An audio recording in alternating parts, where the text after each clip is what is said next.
स्वामी समर्थ सर्वांना।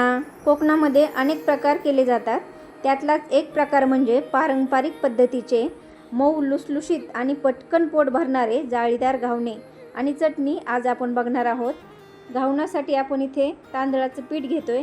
तांदूळ मी छान धुवून स्वच्छ वाळून मग ते गिरणीतून दळून आणलेले आहेत। तर आपण ते लगेच केले तरी चालतात, असं काही नाही, त्याला भिजवायलाच पाहिजे किंवा आंबवायला पाहिजे। तुम्ही लगेच इन्स्टंट हे करू शकता। तर घावण्यासाठी आता इथं आपण पीठ घेतलेलं आहे, त्याच्यामध्ये थोडंसं मीठ घालून घेतलं आहे आणि लागेल तसं आपण पाणी घालतोय त्याच्यामध्ये। ते बघा असं कन्सिस्टन्सी पाहिजे, किंवा ह्याच्यामध्ये थोडी पातळ असेल तरी चालेल। आणि आता मी इथे भिड्याचा तवा घेतलेला आहे, तुमच्याकडे नॉनस्टिकचा असेल तोही तुम्ही वापरू शकता। आणि आमच्या इथे हे काकू राहतात कोकणातल्या, मी त्यांच्याकडूनच ही रेसिपी शिकले आहे आणि तवाही मी त्यांच्याकडूनच आणत असते। तर मग तुम्ही बघू शकता खूप छान याच्यावर होत आहे। आता याच्यावर मी त्याला गरम व्हायला थोडा वेळ लागतो, पण एकदा की गरम झालं की खूप पटपट होतं, त्याच्यावर अगदी 1 मिनिटही लागत नाही एक घावण व्हायला। तर आपण याच्यावर तेल ओतून घेतलेलं आहे आणि छान तवा गरम झालेला आहे तो भिडाचा, आणि त्याच्यावर आपण आता बॅटर ओतणार आहोत। पण मोठं काहीतरी घ्यायचं, फुलपात्र किंवा वाटी, जेणेकरून आपण एकाच ह्याच्यामध्ये आपण तेवढं तवा पूर्ण भरून घेऊ शकतो, बॅटर ओतू शकतो। आणि त्याला आपण टाकताच लगेच जाळी पडायला लागते याच्यावर, आणि आपण भिजवलेलं पण नाही आहे, ते इन्स्टंट आहे।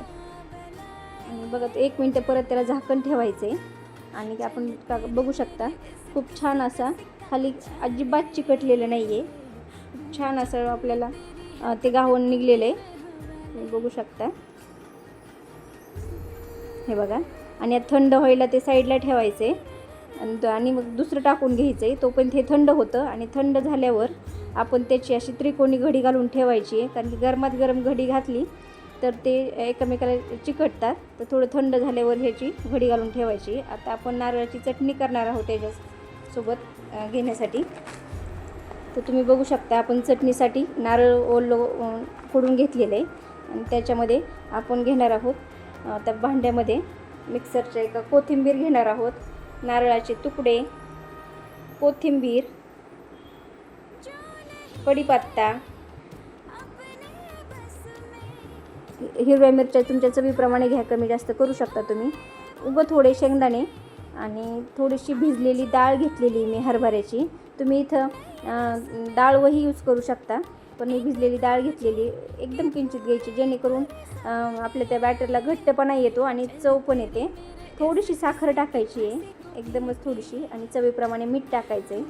तुम्ही याच्यामध्ये दही टाकू शकता किंवा लिंबू पिळू शकता, पण आम्हाला नाही आवडत म्हणून मी नाही करत। तर ते बघा आपण आता हे मिक्सरला फिरून घेऊया।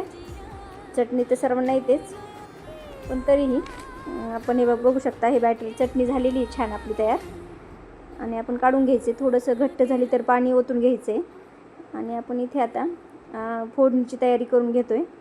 तर इथे आपण तेल गरम व्हायला ठेवलं आहे, आणि आता जिरे आणि तेल छान तापलेलं आहे, त्याच्यामध्ये जिरे मोहरी घालणार आहे। मोहरी घातलेली आता मी, आणि नंतर तडतडायला लागले की थोडे जिरे घालायचे, आणि छान आता तडतडत असतानाच त्याच्यामध्ये हे घालायचं आहे आपला कढीपत्ता, आणि छान तुम्ही बघू शकता तापलं की बघ कढीपत्ता खूप छान स्मोकी फ्लेवर त्याला आलेला आहे।